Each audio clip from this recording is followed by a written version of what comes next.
সবাই জয়গুরু, প্রত্যেকে খুব ভালো থাকুন। আর আনন্দটাই হচ্ছে ধর্ম। ধর্ম কি? আর তিনি কি? তিনি আনন্দ স্বরূপ। আমি একবার ফিরছি আমার অফিস থেকে, অনেক ইউনিভার্সিটি স্টুডেন্ট কাছে বসে আছেন। তারা এই বিভিন্ন প্রসঙ্গ হচ্ছে, কথা বলতে বলতে হঠাৎ করে আমার দিকে তাকিয়ে বলছেন, আপনি ধর্মের কথা বলছেন, আপনি এক কথায় বলতে পারেন যে ঈশ্বর কি, আর বলতে পারেন যে ধর্ম কি? কারণ ঈশ্বর কি এটা কেউ কখনো কোনোদিনই বলতে পারেনি, কারণ মানুষের সমস্ত ভাবনার অতীত তিনি। তবে জানো কি, যখন আমাদের একান্ত আগ্রহ আমাদের উদ্বেগ করে তোলে, তখন তিনি দয়া করে আমাদের সামনে সেই সীমাহীন ব্যক্তিত্ব সসীম হয়ে ধরা দেন, তখন আমরা তাকে অনুভব করতে পারি। কিন্তু মানুষ এত বোকা যে তাকে কাছে পেয়েও তাকে রাখতে পারে না কিংবা ধরতে পারে না। ধর্ম সম্বন্ধে, ধর্ম কি তা আমার ঠাকুর খুব সুন্দর করে বলেছেন, that which afford being and becoming is called ধর্ম। সংস্কৃততে আছে জীবনং বর্ধনাং চাপি ধ্রিয়তে সে ধর্ম। জীবন যা বিস্তারিত, জীবন যা বর্ধন মুখর, জীবন যা আনন্দময়, তাকে যা ধরে রাখে তাকে ধর্ম বলে। আর আমার তো ভাই ট্রেন এসে গেছে, আমি নামবো, তুমিও জানতে চেয়েছো এক কথা ঈশ্বর কি? আনন্দ ঈশ্বর। তোর একটু থমকে গেল, এ কথা তো কখনো শুনিনি। ঈশ্বরের সংজ্ঞা দিতে গিয়ে আমরা কত রকমের কথা বলি, কত উদাহরণ দিই, কিন্তু আনন্দ ঈশ্বর ওদের পুরোগুলো কুচকে গেল। ওরা একটু ভাবতে বসলো, আর আমি ট্রেন থেকে নেমে এলাম। আমাকে একটা জায়গায় যখন আমি আলোচনা করছি, তখন একদল মানুষ আমাকে প্রশ্ন করছেন যে আপনি যে বললেন আনন্দ ঈশ্বর, কি করে সত্য? তাহলে আসলে আনন্দ কথাটার মধ্যেই তার রূপরেখা রয়েছে। যদি ঠাকুরকে না ধরতাম তা তো জানতাম না। আনন্দের মধ্যে নন্দ ধাতু আছে, আর নন্দ মানে বর্ধনা। তা যেখানে বেড়ে ওঠা আছে সেখানেই তিনি আছেন।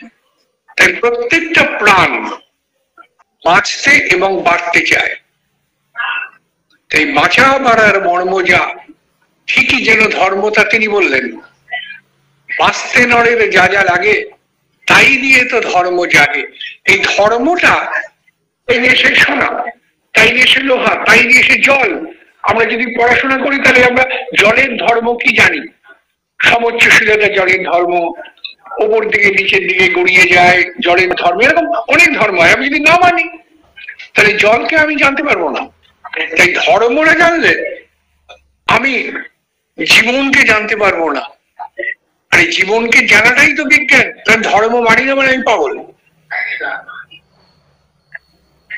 এই জন্য ধর্ম যা ধরে রাখে, এই ধর্ম যা ধরে রাখে আমাদের, তার মূর্ত প্রতীক যখন আবির্ভূত হন, তখন তাকে না জানলে তার স্বরূপ আমাদের কাছে অনুভব হয় না। তার স্বরূপ আমরা তখনই অনুভব করতে পারি যখন সেই ধার্মিক পুরুষের কাছে আমরা আসি। আর ভগবান নিজে, জগৎ দুনিয়ার মালিক নিজে, সেই চেতনার স্বরূপ যিনি, তিনি নিজে আবির্ভূত হন এই সত্যকে আমাদের কাছে উদ্ঘাটিত করার জন্য। আর তিনি ঠাকুর অনুকূলচন্দ্র, যিনি ধর্মের মূর্ত প্রতীক। তাই তাকে ছাড়া, তাকে গ্রহণ ছাড়া আমরা ধর্মের সঠিক অনুভব কিংবা ব্যাখ্যা কখনোই করতে পারবো না। তাই আনন্দ জীবনের ক্ষেত্রে প্রয়োজন।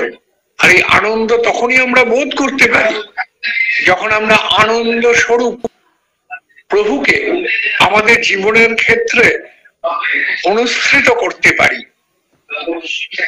আমাদের তফাৎ কোথায়? তার সাথে আমাদের ব্যক্তিত্বের তফাৎ কোথায়? যে আমরা যা বলি, যা ভাবি, অরিজিনালি আমরা তা নই। আমরা যা বলি আর যা ভাবি আর যেটা করি তার একটাও কিন্তু আমি নই। যদি বিশ্লেষণ করে দেখি তাহলে দেখব যে আমাদের মধ্যে এই বলা, ভাবা এবং করার মধ্যে আকাশ পাতাল তফাৎ রয়েছে। কিন্তু ঠাকুর বলেছেন আমার জীবনের বোধ, আমার জীবনের যে নীতি, এই সবটাই আমার জীবন। অর্থাৎ এই নীতিবোধ গুলো তিনি জাগ্রত করে রেখেছেন। আজকে আলোচনা করছিলাম যেটা, সেটা নিয়ে আমি বলি। আজকে আলোচনা করছিলাম যে জায়গাটা সৎসঙ্গে এসেছিলাম, সেটা 1962 সালের একটা আলোচনা।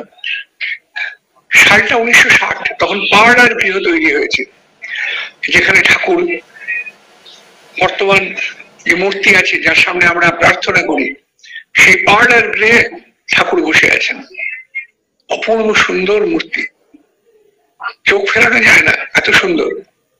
আমার ঠাকুমা মানে ঋত্বিকাচার্য কৃষ্ণভূষণ ভট্টাচার্যের স্ত্রী বলতেন যে তার যিনি যখন হাত যে সুপুরিটা নিতেন, সেটাও একটা অপূর্ব ভঙ্গি। লোকের দাঁত খোঁচালে দেখতে খারাপ লাগে, ওই দাঁত খোঁচাচ্ছেন সেটাও যেন অপূর্ব। প্রতিটা ভঙ্গি, প্রতিটা রূপ অনির্বচনীয়। মানে এই যেন এই সৌন্দর্যের কোনো উপভোগ হয় না। এই কথা প্রসঙ্গে বলতে বলতে খেয়াল করলাম আমার পিসি শাশুড়ি মানে ঋত্বিকাচার্য কৃষ্ণভূষণ ভট্টাচার্যের বড় মেয়ে সম্বিতা ভট্টাচার্য পরে গাঙ্গুলি হয়েছিলেন বিবাহ সূত্রে। তা পিসি আমাকে গল্প করছিলেন যে তার মনে হয়েছিল একবার, সবাই বলে ঠাকুরের গায়ে নাকি চন্দনের মতো গন্ধ। তার সত্যি কি তাই? তার মনে হতো আর কি। কিন্তু ঠাকুরের কাছে গিয়ে ওরকম তার ঘষে দেখা যায় না, কেউ নাক দিয়ে গা শুকে দেখা যায় না, কিন্তু সবাই বলে তার মনের মধ্যে খুব ইচ্ছে একবার যদি দেখতে পেতাম। তা সেদিনকে ছোট্ট সঙ্গীতা তিনি ঠাকুরের কাছে গেছেন, দাঁড়িয়ে আছেন। হঠাৎ করে ঠাকুর তার দিকে তাকিয়ে একটু ফিক করে হাসলেন, পাটা বাড়িয়ে দিয়েছেন, দিয়ে বলছেন যে পাটারও টিপে না দেখি। সম্বিতার তো মহা আনন্দ, ওইটুকুনি বাচ্চা একদম ছুটতে গিয়ে, ঠাকুরের শরীরটা এমনি স্পর্শ করা যায় না, তো দৌড়ে গিয়ে ঠাকুরের পা টিপছেন। আর টিপতে টিপতে তার ওই মনে বুদ্ধিটা এসছে। তিনি আমাদের যেমন চন্দন পাটায় চন্দনটা কাঠটা ঘষে তার সেন্ট বেরোয়, তো তিনি ওই না হাত দিয়ে ঠাকুরের পাটা ঘষছেন, আর ঘষে নাকের কাছে নিয়ে দেখছেন একদম চন্দনের গন্ধ। এটা আমাকে পিসি গল্প করেছেন, আমি অবাক বিস্ময়ে তাকিয়ে শুনছিলাম। তার চোখে মুখে যেন সেই ছোটবেলার অভিব্যক্তিটা তখন ফুটে বেরোচ্ছে। তার অনেক বয়স হয়েছে তখন যখন গল্পটা করছেন, কিন্তু সেই ছোটবেলার স্মৃতিটা যেন তার মধ্যে মূর্ত হয়ে রয়েছে, সেই দিনের সেই অপূর্ব সুন্দর স্মৃতি। পিসি বলছেন যখন আমি যেন মুখে চোখে তার দোতনাটা দেখতে পাচ্ছি। আর ঠাকুর এটা অনুভব করেছেন, দেখেছেন, যে ওর যে মনের মধ্যে খুব আনন্দটা হয়েছে, তিনি সঙ্গে সঙ্গে একটা ছড়া দিয়ে দিলেন। অনুশ্রুতি গ্রন্থের ছড়াটা আছে, সম্মিলানী সুন্দরী সেবা দেখে দেবতা নাচে, স্বর্গে বাজে কুন্দরী। আমি জানি না কুন্দরী দেবতারা যখন বাজায় স্বর্গে কিরকম নৃত্য হয়, কিন্তু সম্বিতা নৃত্য করতে করতে বাড়িতে প্রবেশ করলো। সারা জীবনের জন্য একটা স্মৃতি নিয়ে পরম প্রেমময়কে তার উপলব্ধির মধ্যে নিতে পেরেছে, সে অনুভব করতে পেরেছে। ছোট্ট ছোট্ট অনুভব তার জীবনে যারা ছিলেন তাদের জীবনের মধ্যে এরকম ছোট ছোট অনুভব গুলো চিরে মাণিক্যের মতো আমাদের কাছে গল্প, যা আমরা পরিবেশন করি। একটা উদাহরণ দিই, একটা ছোট্ট গল্পের কথা বলি। আমার খুড়শ্বশুর মানে ঋত্বিকাচার্য কৃষ্ণভূষণ ভট্টাচার্যের যিনি সেজপুত্র প্রীতিপ্রসন্ন ভট্টাচার্য, অগাধ জ্ঞানী মানুষ, পণ্ডিত মানুষ, বিদেশ থেকে বহু ডিগ্রি নিয়ে এসছেন, কিন্তু তিনি কখনো সারা পৃথিবীতে চাকরি পাওয়ার পরও করেননি। কারণ কি? তার মাকে সেবা করবেন বলে। আমি এরকম একটা ঋষি দেখিনি, এরকম তপস্বী দেখিনি, মার সেবা করার জন্য একটা জীবন উৎসর্গ করে দিলেন। এটাই মার প্রতি ভালোবাসার প্রকাশটা কথা। আমরা বলি আমরা মাকে ভালোবাসি, তুমি কতটা ত্যাগ করেছো। একটা মানুষের সারা পৃথিবীর চাকরিকে ইগনোর করেছেন, যার পোস্ট গ্রাজুয়েট এমএসসি ডিগ্রি গুলো বিদেশ থেকে, তিনি মার পায়ের কাছে বসে কাটিয়ে দিলেন সারাটা জীবন। ওই যে মাতৃভক্তি অটুট যত, সেই ছেলে হয় কৃতি তত। কৃতির যে তাৎপর্যটা আমরা এইসব মানুষগুলো দেখে বুঝি না। ছোটবেলায় খুব দুষ্টু ছিলেন, অত্যন্ত দুষ্টু, মানে ঠাকুরের কাছে খালি পড়ে যেত তার নামে, অসম্ভব দুষ্টু, অসম্ভব বদমাস। এবার সেই ছেলে ওরকম কৃতি হয়ে উঠেছে পড়াশোনায়। যখন তিনি ক্লাসে পড়েন, একদিন দুপুর রোদ, তা তিনি আসছেন, প্রচন্ড গরম, দেখেন একজন ভদ্রলোক, তিনি আসছেন বগলে ছাতা, দুটো হাতে দুটো ব্যাগ, বড় বড় ব্যাগ, তিনি আসছেন। তো যখন আসছেন তিনি, তখন তাকে দেখে কাকার খুব কষ্ট হলো যে ব্যাগ ছাতাটা খুলতে পারছেন না, কষ্ট পাচ্ছেন। তা তিনি একটা ব্যাগ হাতে নিলেন আর এক ছাতাটা খুলে দিয়ে হাতে ধরিয়ে দিলেন, চলুন আপনাকে পৌঁছে দিয়ে আসি। ছাতাটা মাথায় তোলার পরে তিনি বলছেন, পিতুন, ঠাকুরের কি দয়া, ঠাকুরের কি দয়া। এই পরম এই প্রচন্ড গরমের মধ্যে ভাবছিলাম কি করে যাব, তার দয়া, তার দয়ায় দেখো আমি এখন এই ছায়াটা পেলাম। বলা মাত্র দুষ্টু বালক তো, ঠাকুরের দয়া।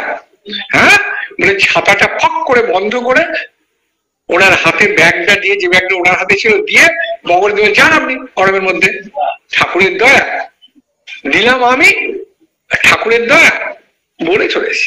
এবার বাড়িতে গিয়ে তো চিন্তা হয়েছে, কারণ রিপোর্ট তো ঠাকুরের কাছে যাবেই, যাবেই ঠাকুরের কাছে। কি হবে, ঠাকুরকে তো প্রত্যেকেই যেমন ভালোবাসতো, আর তার ভালোবাসার শাসনটাও সাংঘাতিক ছিল। ঋত্বিকাচার্য দেব, মানে আমার দাদা শ্বশুরকে আমার শ্বশুর মশাই পণ্ডিত মানে গুরুপ্রসন্ন ভট্টাচার্য জিজ্ঞেস করেছেন, বাবা আমাদের তো তুমি পড়াশোনা ধরো, তোমার পড়াশোনা কে ধরে? বাচ্চা ছেলে জিজ্ঞেস করছে। তা ঋত্বিকাচার্য দেব উত্তর দিচ্ছেন, আমার পড়া ঠাকুর ধরেন এবং খুব কড়া মাস্টারমশাই, আমার পড়া ঠাকুর ধরেন এবং খুব কড়া মাস্টারমশাই। তা বিকেলবেলা পিতুন কাকা মানে বিভূতিভূষণ ভট্টাচার্য গেছেন ঠাকুরের কাছে, গিয়ে দেখেন ওই ভদ্রলোক দাঁড়িয়ে আছেন। এবার তো রিপোর্ট হয়েছে, তিনি ভেবেছেন এবার তো অনিবার্য শাস্তি আছে, কাচুমাচু হয়ে বসে রয়েছেন। হঠাৎ করে ঠাকুর তাকালেন ওই ভদ্রলোকের দিকে, ওই যে ভদ্রলোকের ছাতা বন্ধ করে দিয়েছিলেন, তাকিয়ে বলছেন, শোনো, যে উপকার করে তার উপকার, উনি কিন্তু কিছু জানেন না সেরকম কিছু ঠাকুর, কিংবা জানতেও পারেন, হয়তো ভদ্রলোক রিপোর্ট করেছেন, জানেন না, কাকা জানেন না, কিন্তু তৎক্ষণাৎ তিনি বলছেন, যে উপকার করে তার উপকার করে ভগবানের দয়া বলার মধ্যে মানুষের অকৃতজ্ঞতা থাকে। যিনি তোমাকে সাহায্য করছেন তার প্রশংসা করো, তবেই ভগবানের প্রশংসা হবে। ঈশ্বরের দয়া যার মধ্যে থেকে মূর্ত হয়ে তোমার কাছে আসে তাকে প্রশংসিত করো, তাকে অবজ্ঞা করো না, তাচ্ছিল্য করো না। তাকে যদি তা করো, তা কিন্তু ঈশ্বরকে অপমান স্বরূপ। তাকে অবাক হয়ে শুনে গেছেন, ভদ্রলোক লজ্জিত হয়ে মাথা নিচু করেছেন।